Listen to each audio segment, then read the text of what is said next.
बच्चों, सुप्रभातम। आज हम अपठितावबोधनम यानी कि अपठित गद्यांश, ये पूरा गद्यांश है। ये हमने पहले कभी नहीं पढ़ा और इसके बारे में हम कुछ भी नहीं जानते। इस गद्यांश को पढ़ करके इसके नीचे दिए गए प्रश्नों के हमें उत्तर देने, ठीक है। ये यहाँ पर प्रश्न लिखे हुए हैं, इनके उत्तर हमें लिखने हैं। इसका मतलब हमारे पास एक गद्यांश है, इस गद्यांश को हम ध्यान से पढ़ेंगे। ध्यान से पढ़ने के बाद इसका अर्थ समझेंगे और उसके बाद यहाँ जो प्रश्न दिए हुए हैं उनका उत्तर हम संस्कृत में लिखेंगे, ठीक है। लेकिन समस्या क्या है? समस्या ये है कि हमें तो संस्कृत आती ही नहीं, हमें पढ़ना नहीं आता। पढ़ना तो आता है लेकिन हमें संस्कृत समझ में नहीं आती है, उसका अर्थ करना नहीं आता है। तो ऐसे बच्चों के लिए एक छोटा सा ट्रिक, छोटी सी युक्ति मैं यहाँ आज बताने वाला हूँ। उस युक्ति के माध्यम से आप 100% एक सवाल का यानी प्रश्न का उत्तर आप बिल्कुल सही एक्यूरेट दे पाएंगे, एकदम एक्यूरेट। आपको इसे सिर्फ पढ़ना है, इसका अर्थ समझने की आवश्यकता आपको बिल्कुल भी नहीं है। आप बिल्कुल अर्थ मत समझिए, केवल अपना दिमाग लगाइए, अपनी बुद्धि से तर्क लगाइए और फिर देखिए किस तरह से इसके प्रश्न, केवल और केवल इसको ध्यान से पढ़ना है। बार बार पढ़ेंगे तो इसका अर्थ भी समझ में आने लगेगा। लेकिन प्रश्न चूंकि परीक्षा में देनी है तो परीक्षा में इतना समय हमारे पास नहीं होता है कि हम इसको 2 बार 3 बार 4 बार पढ़ें। इसलिए सिर्फ एक बार पढ़ना है और एक बार पढ़ने के बाद फिर हमें प्रश्न उत्तर पर चले जाना है, ठीक है। तो एक बार पढ़ना है। गोदावरी तीरे विशाल है सालमली तरु आसीत, तत्र पक्षिणः निवसन्ति स्म, अथ कदाचित रात्रौ कश्चित् व्याधः तत्र तण्डुलान् विकीर्य जालं च विस्तीर्य प्रच्छन्नो भूत्वा स्थितश्च। प्रातः काले चित्रग्रीव नामा कपोतराजः सपरिवारः आकाशादेव तान् तण्डुलकणान् अपश्यत्। ततः कपोतराजः तण्डुललुब्धान् कपोतान् प्रत्याह, कुतो अत्र निर्जने वने तण्डुलकणानां संभवः, भद्रम इदं न पश्यामि, संभवतः कोऽपि व्याधः अत्र भवेत्, सर्वथा अविचारितं कर्म न कर्तव्यं, परं तस्य वचनं तिरस्कृत्य कश्चित् तरुणः कपोतः सदर्पम् आह किमेवम् उच्यते। वृद्धानां वचनं ग्राह्यम् आपातकाले हि उपस्थिते, सर्वत्रैवं विचारेण भोजनेऽपि अप्रवर्तनम्। एतदाकर्ण्य सर्वे कपोता तत्र उपविष्टाः जाले च निबद्धा अभवन्, यतो हि बहुश्रुतापि लोभ मोहिता क्लिश्यन्ते। देखिए, ये हमने एक जल्दी सरसरी नज़र से हमने इसको पढ़ लिया है एक बार, ठीक है। यानी कि हमें ये पता होना चाहिए कि कौन सा शब्द कहाँ आया है। इस बात को हम समझते हुए एक बार हमने इसको पढ़ लिया। अब हम सबसे पहले जाते हैं अभ्यास पर। देखिए, अभ्यास में लिखा है एक पदेन उत्तरत, एक पदेन, ठीक है। तो एक पद में यानी एक शब्द, मात्र एक शब्द में आपको उत्तर देना है, एक शब्द लिखना है। अब वो एक शब्द हम कैसे छांटेंगे? देखिए, आपत्काले केसाम वचनम ग्राह्यम, आपत्काले केसाम वचनम ग्राह्यम। अब हमें इसका अर्थ भी समझ में नहीं आ रहा है कि ये क्या कहना चाह रहा है, क्या पूछना चाह रहा है, मुझे नहीं पता कुछ भी। मुझे ये भी नहीं पता कि यहाँ इस पूरे इसमें क्या क्या कहा गया है, ठीक है। तो मैं क्या करूँ? तो इसी के लिए इसको मैं आपको एक युक्ति बताता हूँ कि देखिए, किम एक शब्द है संस्कृत में जिसका अर्थ होता है क्या, ठीक है। अब किम के रूप चलते हैं और वो सारे के सारे कैसे होते हैं? प्रश्नवाचक होते हैं, ठीक है। जितने भी होते हैं किम का जब रूप चलाते हैं तो 21 रूप बनते हैं, 21 शब्द बनते हैं। वो 21 शब्द कैसे होते हैं? कैसे होते हैं? प्रश्नवाचक होते हैं। और हम शॉर्टकट में उन्हें क वाले शब्द कह सकते हैं।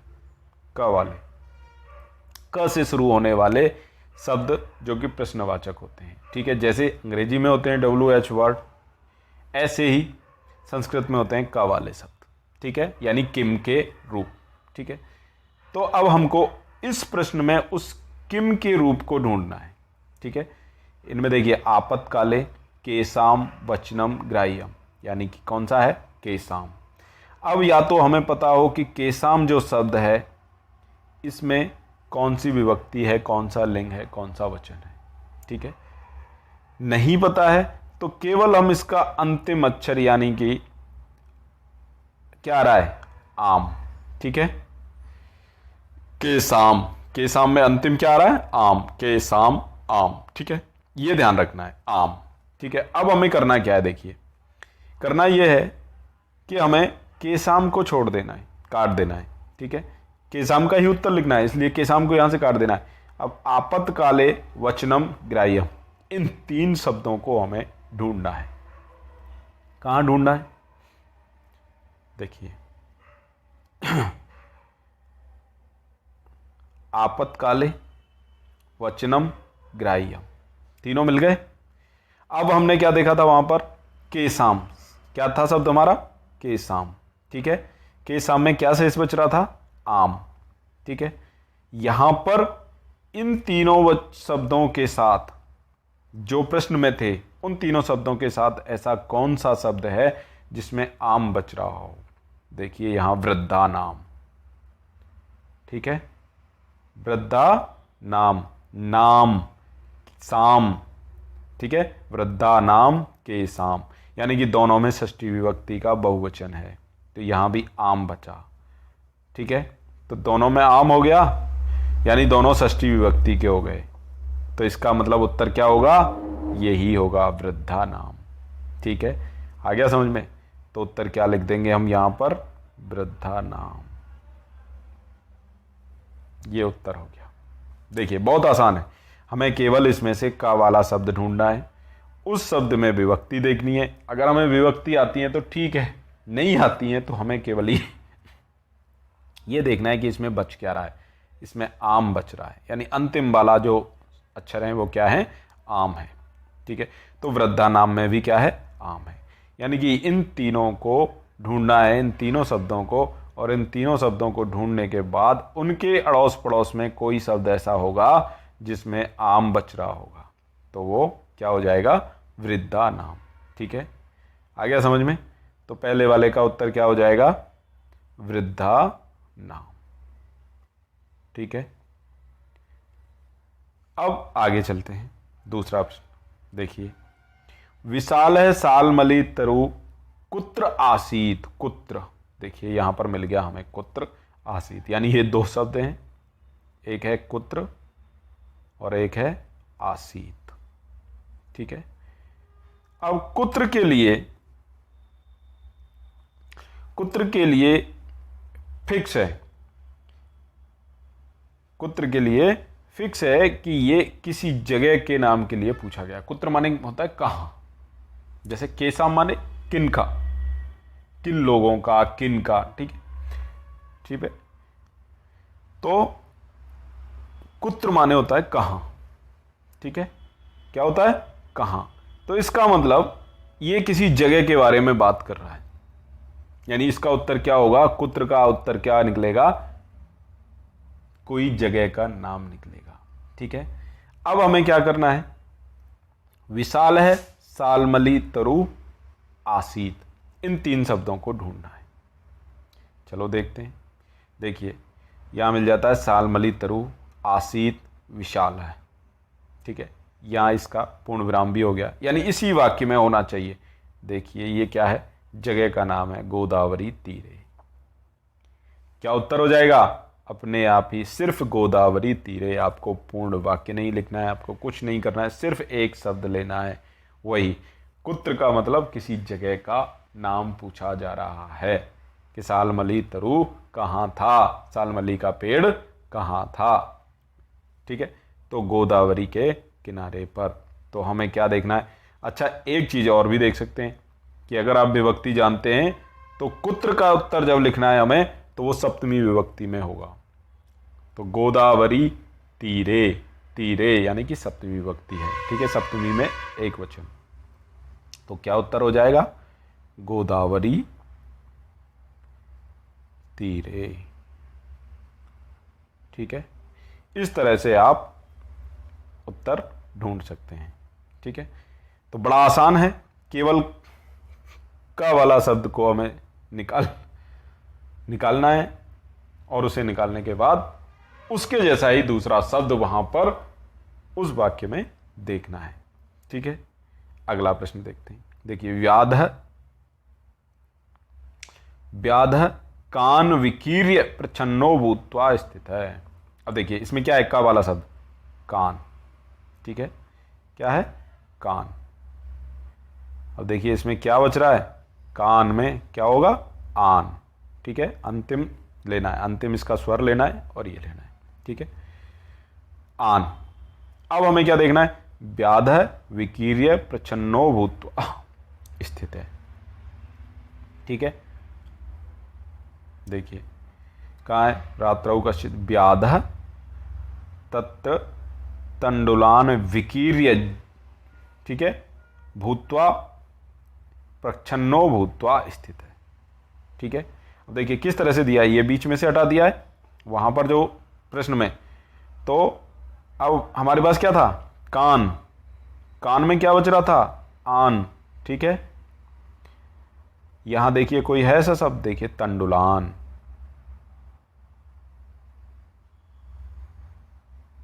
तंडुलान, लान यानी आन बच रहा है अंत में। क्या आ रहा है अंत में? आन आ रहा है। तो क्या उत्तर होना चाहिए हमारा? तंडुलान, ठीक है। यानी कि हमने क्या किया? केवल प्रश्न में जो ये शब्द थे व्याधः विकीर्य प्रच्छन्नो भूत्वा स्थित है, इनको ढूंढा, ठीक है। इनको ढूंढने के बाद जो प्रश्नवाचक है इसमें जो बच रहा है कान में आन बच रहा है, ठीक है, ठीक उसी आन के हिसाब से हमने देखा तंडुलान। तो तंडुलान में भी क्या बच रहा है? आन। तो यानी आन वाला तंडुलान और आन वाला कान, ठीक है। तो ये उत्तर क्या हो जाएगा हमारा? तंडुलान, ठीक है। इस तरह से हमारा उत्तर, एक शब्द का उत्तर हम ढूंढ सकते हैं। अगला है सर्वथा कीदृशम कर्म न कर्तव्यम। अब देखिए कीदृशम का वाला शब्द आ गया अपने आप ही, कीदृशम, इस शब्द को हटाना है, इसी का हमें जवाब देना है। कीदृशम का मतलब वैसे होता है कैसा, ठीक है, किस प्रकार का, कैसा। कर्म, तो कर्म, सर्वथा कर्म न कर्तव्यम, इसको ढूंढना है। और कर्म का हमें क्या करना है? कीदृशम, कैसा का मतलब क्या है? ये विशेषण पूछ रहा है, ठीक है, तो विशेषण पूछ रहा है। तो देखिए कैसा, क्या कहा? सर्वथा कर्म न कर्तव्यम, ठीक है, यही चीज थी वहां पर भी। अब कर्म से पहले उसका विशेषण आ गया अविचारितम, कीदृशम, ठीक है, अविचारितम। तो जो बचा वही उत्तर हो गया, अविचारितम, यही उत्तर हो जाएगा, ठीक है। देखिए यहां पर क्या है? सर्वथा कर्म न कर्तव्यम और कीदृशम को, ठीक है, कीदृशम, तो क्या बच रहा है कीदृशम में? अम, ठीक है, तो क्या बच रहा है? अम, लास्ट में क्या हो रहा है? अम। ठीक वैसे ही अविचारितम, अविचारितम में भी क्या बचेगा? तम, अम, ठीक है। तो अविचारितम क्या हो जाएगा? उत्तर हो जाएगा। तो इसका उत्तर क्या हो जाएगा? अविचारितम। देखिए कितना सटीक उत्तर। एक शब्द का एक ही शब्द में उत्तर देना है और एक ही शब्द वही हम छांटेंगे, वही मिलेगा। सिर्फ हमें क वाले शब्द यानी किम के रूप को ध्यान में रखना है या क वाले शब्द को छांटना है और उसमें जो चीज़ अंत में आ रही है वैसा ही विभक्ति, लिंग, वचन उस वाक्य में आएगा, उसी को हमें छांट के यहाँ पर लिख देना है। ठीक है, अब देखिए पूर्ण वाक्येन उत्तरत्, ये तो बहुत आसान होता है। कपोतराजः कान प्रत्याह, कपोतराजः कान प्रत्याह। ठीक है, अब यही कान को हटा दीजिए, कपोतराजः प्रत्याह, यही हमें ढूंढने हैं वहां पर। ठीक है, चलिए कपोतराजः ये रहा और प्रत्याह ये आ गया। ठीक है, उसने क्या कहा था, कान। ठीक है, बिल्कुल कान जैसा ही यहां पर देखिए, तंडुल लुब्धान कपोतान, दोनों में आ रहा है। लुब्धान इसमें भी आन आ रहा है। ठीक है, और कपोतान इसमें भी आन आ रहा है। ये देखिए लुब्धान कपोतान प्रत्याह, तो हमारा उत्तर क्या हो जाएगा, कपोतराजः तंडुल लुब्धान कपोतान प्रत्याह। ठीक है, देखिए कितना आसान है, पूरा वाक्य हमको लिख देना है। ठीक है, ठीक वैसे ही अब देखिए यहां पर है के कदा क्लिश्यन्ते, अब दो क वाले शब्द दे दिए, यानी हमारे पास एक ही शब्द है जिससे हमें छांटना है। ठीक है, तो एक ही शब्द है। चलिए देखिए सबसे अंत में आया था, ये देखिए क्लिश्यन्ते। ठीक है, तो के कदा क्लिश्यन्ते, तो ये पूर्ण वाक्य हम लिख देंगे, बहुश्रुतापि लोभ मोहिता क्लिश्यन्ते। इसी में अपने आप के का भी आ जाएगा और कदा का भी आ जाएगा, दोनों का आ जाएगा। बहुत सुनने पर भी जब लोभ मोहित हो जाता है आदमी, तो फिर वो उसके साथ क्लेश होता है। ठीक है, इस तरह से। अब देखिए दूसरा हो गया। अब देखिए अब ये है भाषिक कार्य, इसमें थोड़ा सा आपको और दिमाग लगाना पड़ेगा, बहुत आसान है ये भी। कि देखिए विशालः साल्मली तरु आसीत, अत्र विशेषण पदम किम। यहाँ देखिए दो चीज होती हैं, एक होता है विशेष्य। ठीक है, विशेष्य, और एक होता है विशेषण। ठीक है, विशेषण। अब विशेषण क्या होता है, विशेषण और विशेष्य, यानी विशेष्य वो होता है जिसके बारे में कहा जाए, कि जैसे मान लो कहा गाय। ठीक है, अब कहें काली गाय। ठीक है, काली गाय, तो काली क्या है, गाय है। तो काली किसके बारे में कहा जा रहा है, गाय के बारे में। तो जिसके बारे में कहा जाता है वो विशेष्य, और जो कहा जाता है यानी कि उसकी जो विशेषता बताते हैं वो क्या होता है, विशेषण होता है। यानी गाय कैसी है, काली है, इसका मतलब विशेषण हो गया ये। ठीक है, तो हमें यहां पर यही करना है कि अब कहा विशेषण पद क्या है, तो कहा सालमली तरु कैसा है, विशाल है, विशाल है, बड़ा है, तगड़ा है। तो विशेषण क्या हुआ, विशाल है। क्या हुआ, विशाल है। ठीक है, इतना आसान सा है, बस समझना है विशेष्य क्या होता है और विशेषण क्या होता है। ठीक है, आगे चलते हैं। तरुणः कपोत सदर्पम आह इति वाक्य क्रियापदम। देखिए क्रियापद अधिकांश भवति, चलति, भवति, तो उस तरह के होते हैं, लेकिन हमें क्या करना है, देखिए तरुण है, ये जानते हैं हम, तरुण माने क्या होता है, जवान, युवा। कपोत है माने कबूतर, सदर्पम मतलब घमंड के साथ, आह माने बोला। तो क्रिया क्या होती है, बोलना, तो क्या क्रिया हो जाएगी यहाँ पर, आह। ठीक है, तो उत्तर क्या हो जाएगा इसका, आह। ठीक है, अब आगे देखते हैं।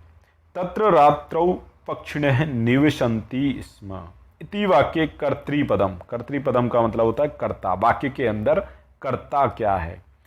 तो देखिए जब अधिकांश वाक्यों में हम क्रिया को बड़ी आसानी से पहचान लेते हैं। ठीक है, क्योंकि इस तरह से आएगी, निवसंती, पठंती, चलंती, लिखंती, लिखती लिखते, लिखंती, चलती चलते, चलंती, पठती पठते, पठंती, निवसती निवसते, निवसंती। ठीक है, तो क्रिया क्या हो गई, निवसंती स्म। ठीक है, अब कौन निवास कर रहे हैं भाई, तत्र रात्रौ, रात में, पक्षिण है, कौन निवास कर रहे हैं, पक्षिण है। तो जो क्रिया को कर रहा है वही करता होता है, जो करता है वो करता है। ठीक है, तो क्या उत्तर हो जाएगा? पक्षिण है। ठीक है, देखिए कितना आसान है।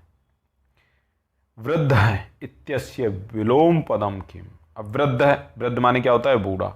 उसका विलोम पद क्या है? यहां ऊपर ही दे रखा है, तरुण। ये देखिए, तरुण। तरुण माने युवा। ठीक है, अब देखिए, अब कह रहा है कि उपरोक्त गद्यांशस्य उचित शीर्षकम दीयत। अब ये पूरे गद्यांश का हमें उचित शीर्षक देना है। शीर्षक का मतलब टाइटल। अब देखिए, टाइटल की क्या विशेषता होती है कि टाइटल या तो पहली लाइन में होता है, ठीक है, या फिर अंतिम लाइन में होता है। लाइन में क्या, ऐसे समझ लो, अंत में होता है, या तो शुरुआत में होता है या अंत में होता है, अगर इसमें से छांटना है तो। नहीं तो हम इस पूरे गद्यांश को पढ़ करके और समझ करके सारे गद्यांश को पूरे को जितना भी पढ़ा है, जितना यहाँ से लेकर के यहाँ तक जितना है सबको पढ़ करके फिर उसका एक ऐसा टाइटल दे दें हम। ठीक है, जैसे बोल दें लालच, भाई जो कबूतर थे वो लालच में आ गए, या उन्होंने वृद्धों की बात नहीं सुनी। ठीक है, तो वो एक शब्द का भी हो सकता है, दो शब्द का भी हो सकता है, तीन शब्द का भी हो सकता है, लेकिन हमें शीर्षक जो लिखना होता है वो छोटे से छोटा लिखना चाहिए, यानी ज़्यादा से ज़्यादा तीन शब्द हम ले सकते हैं, नहीं तो दो शब्दों में आ जाना चाहिए। ठीक है, एक शब्द में आ जाए तो बहुत ही अच्छा है। ठीक है, तो इस तरह से चार शब्द का भी हो सकता है होने को। ठीक है, तो हम क्या यहां ले सकते हैं? देखिए, या इसको भी हम बना सकते हैं, बहुश्रुतापि लोभ मोहिता क्लिश्यन्ते। अब बहुश्रुता को हटा करके केवल लोभ मोहिता क्लिश्यन्ते, ये भी अपना शीर्षक हो सकता है। इधर यहाँ पर अविचारितम न कर्म न कर्तव्यम, ये भी हो सकता है। और वृद्धानाम वचनम, ये भी हो सकता है। ठीक है, इस तरह से हम किसी को भी अपना एक शीर्षक चुन सकते हैं, जो हमें ज़्यादा उचित लग रहा है वो। तो ये भी हो सकता है लोभ मोहिता क्लिश्यन्ते, या फिर इतना कर सकते हैं अविचारितम कर्म, यहाँ तक केवल अविचारितम कर्म, यानी बिना विचारे कर्म। अब इसका अर्थ निकलेगा कि जो करेगा वो भरेगा। ठीक है, इस तरह से ये आपका गद्यांश को आप बड़ी आसानी के साथ हल कर सकते हैं। ठीक है, धन्यवाद।